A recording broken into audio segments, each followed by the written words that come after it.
Chamomile is pretty well known. It may be due to the Peter Rabbit story we heard as children, but we all think of it as calming. There are two varieties of chamomile most recognized, and they are Roman and German chamomile. We're going to talk about both of these today, and they are both quite different. So hi, I'm Mary Bourne. I'm a traditional naturopath, and I love sharing natural remedies with people. Natural remedies have been around for hundreds, even thousands of years, like the herb that we're going to be talking about today. They've been around that long because they work, and they work on humans and often pets. So this year is the first year that I'm going to be actually growing chamomile. In years past, I've gone to the market, I've gone to the different stores, and for some reason or another, I've never been able to get a hold of some chamomile plants. So instead of leaving it to luck, this year I decided to order some, and I have planted it. And in a minute, I'll show you how they're doing. So German chamomile it grows from about 6 to 12 or 2 feet, so between 12 and 24 inches. The leaves are ferny and delicate. Both plants are ferny and delicate as far as the leaves go. It seems as though Roman chamomile is a bit sturdier, and German chamomile is a bit softer. And they both have the typical daisy look from their the Asteraceae family. And so the daisy, the aster, these are all part of that family. Even echinacea is designed. It has like a bud type in the middle, and then it has petals, single row petals on the outside. And the flower smells like apples. In fact, in some circles, it's called a ground apple because it grows close to the ground, unlike apple trees. And the essential oil is derived from the yellow and white flowers of the plant. Now, the German chamomile has a high amount of azulene, and this makes it blue when it first is created. As it sits for a while, it does fade out, but it is considerably bright blue when the oil is first made. And azulene is reputed as being especially helpful for sensitive skin and to calm inflammation. Now, we have skin all throughout our body, and so chamomile taken internally, not the essential oil, but the actual herb or tea, can actually help soothe the stomach lining. And that's due to this azulene and some of the other constituents of the plant. So Roman chamomile is generally grown as a perennial. So I didn't even know this, that German chamomile is actually a self-seeding plant that if you take some of the seeds in the fall, you can sprinkle it around, and next spring you'll have more chamomile growing. Whereas Roman chamomile, I don't know that it grows as a perennial in zone 6 where I live, but in warmer climates, 7 through 9, it will actually come up every single year. Roman chamomile is a bit leggier. It often will fall down, whereas German chamomile will be more of an upright plant. They both have very calmative properties.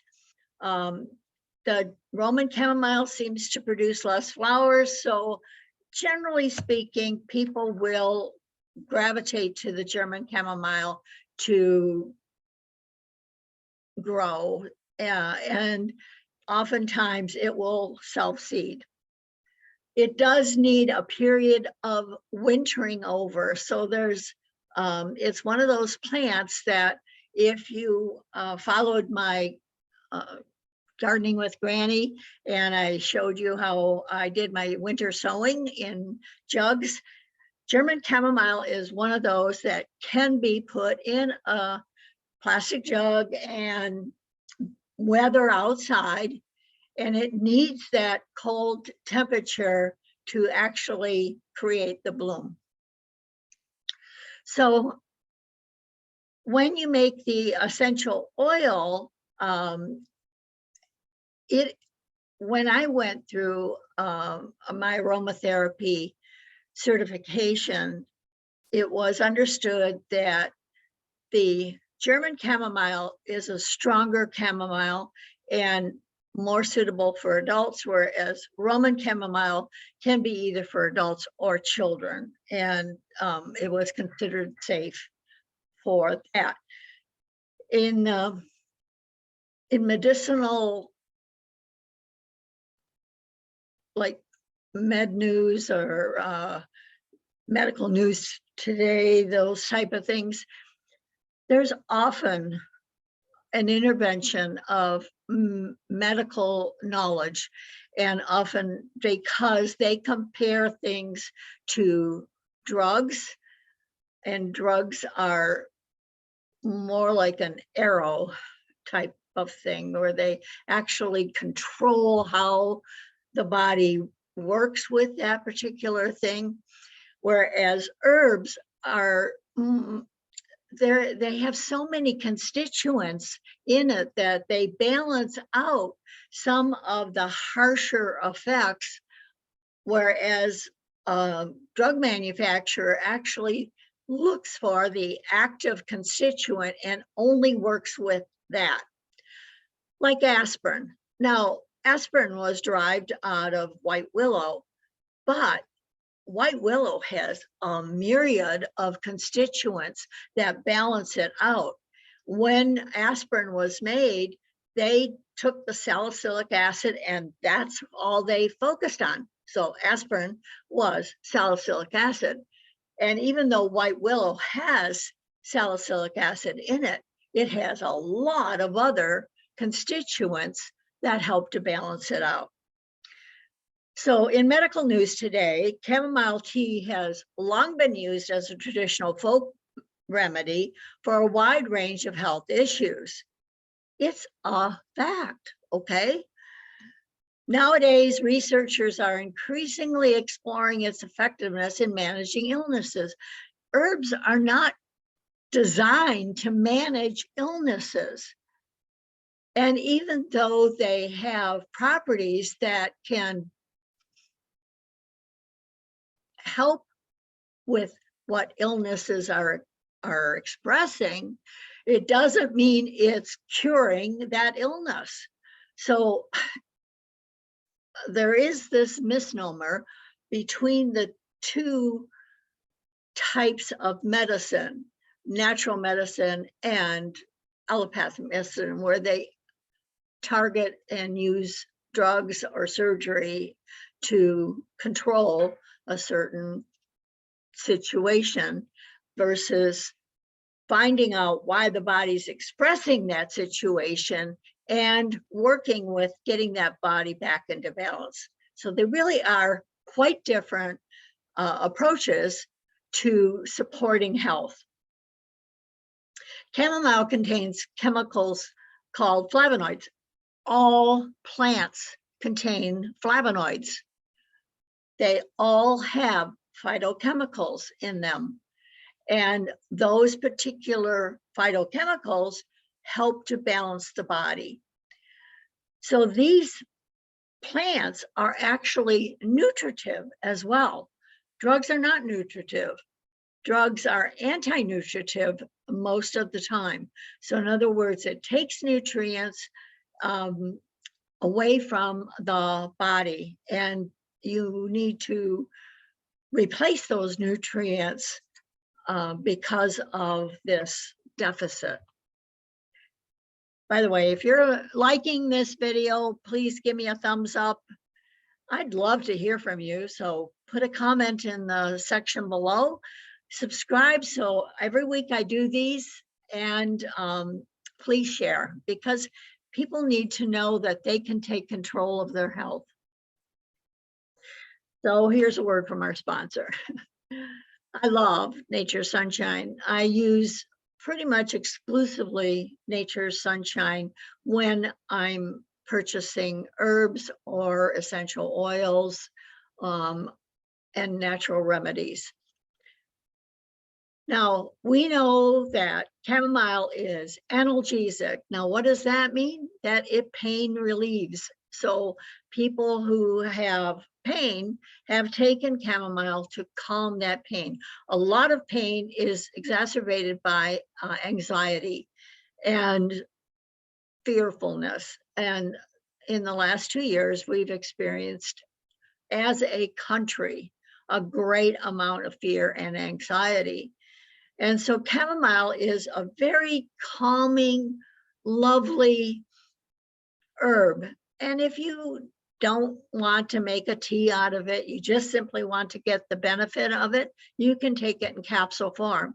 But the beauty of capsules is that you can just open that capsule up, dump it in warm water, and drink it. You can make a tonic out of it. You can put it in a smoothie. So and it's like a serving. You know exactly what that serving is. Chamomile is also anti-inflammatory. Now, how many conditions do people deal with that are inflammatory situations? Almost everything. Everything that involves pain is basically going to involve inflammation. And it's antibacterial, antifungal, and antiviral. Oh my goodness, that about covers all of the microbes that could be harming us. And it's antispasmodic. So what does that mean? Well, if you have cramps, that's a spasm.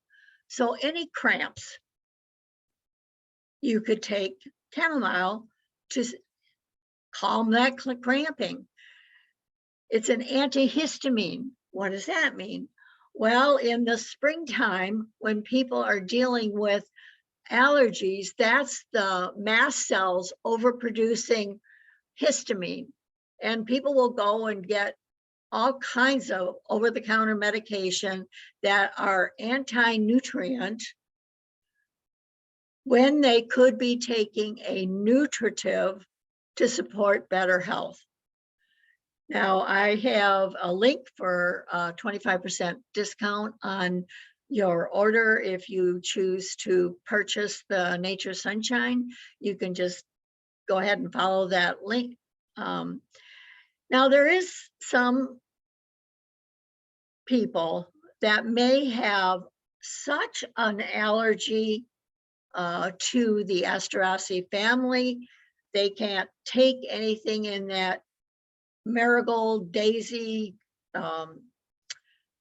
echinacea family, or their allergy symptoms will exacerbate. So you have to be careful about that. And if you are taking medications, you really need to check your doctor out. Tell them, hey, you know what? I want to go do some chamomile.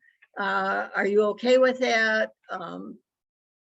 You know, if you're on high levels of anticoagulant drugs, you should really stay away from anything that might affect it. Now, a cup of tea is not going to be any big deal.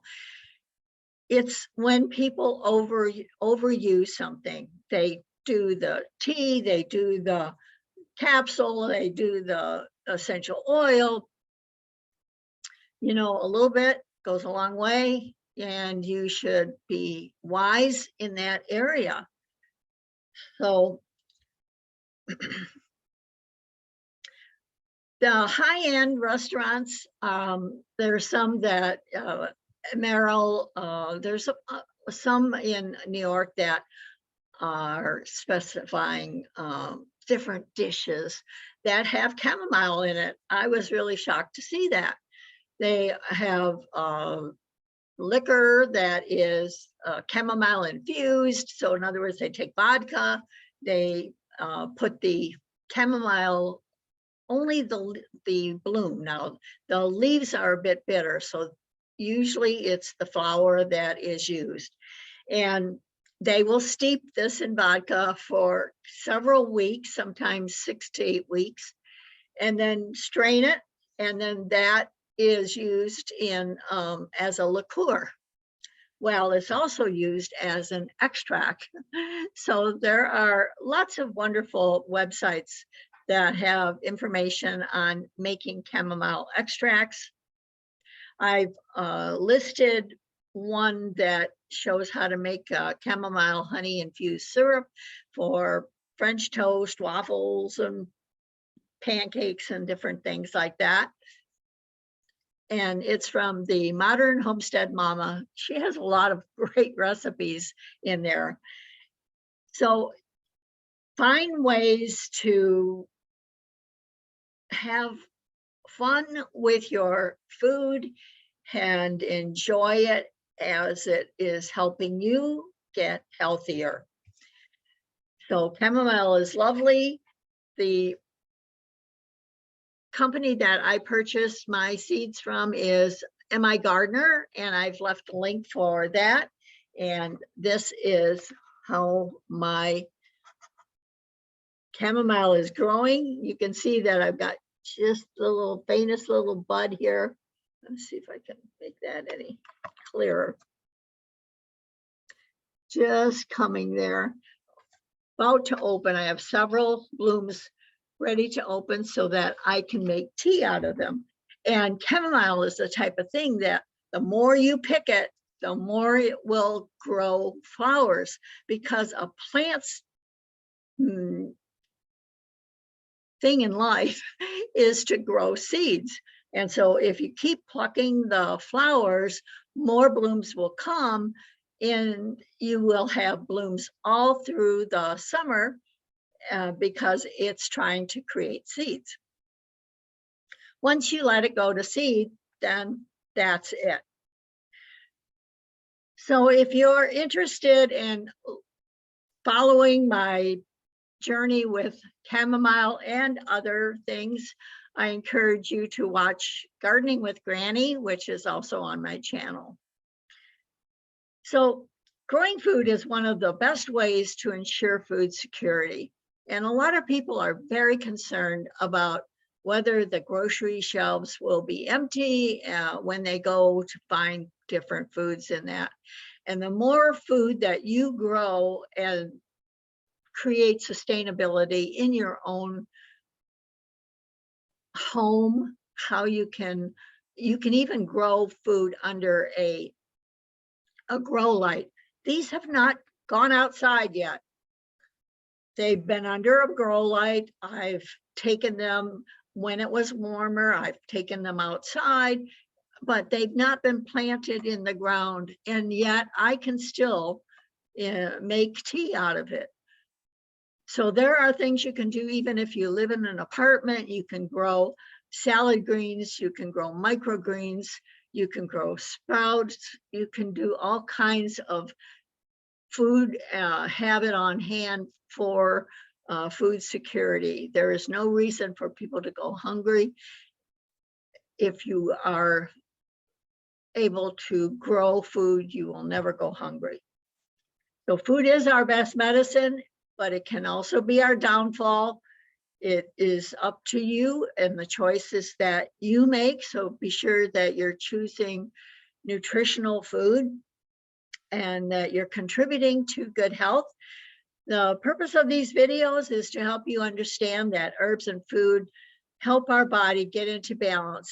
Disease occurs when that body goes out of balance, whether it is through emotional imbalance or physical imbalance. Doctors prescribe and diagnose disease. That is not the purpose of these videos. Natural medicine is to support the body in health, and it is due to a lack of knowledge that people do not know how to create better health.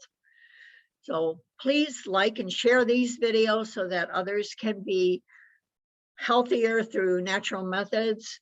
If you would like to comment, I would love to hear from you. Please subscribe and share. Like I said, check out Gardening with Granny and get control of your health. There is a bounty of wonderful remedies all around us, and a lot of times they're the weeds that we think we need to get rid of. So until next time, this is Dr. Mary for the health of it.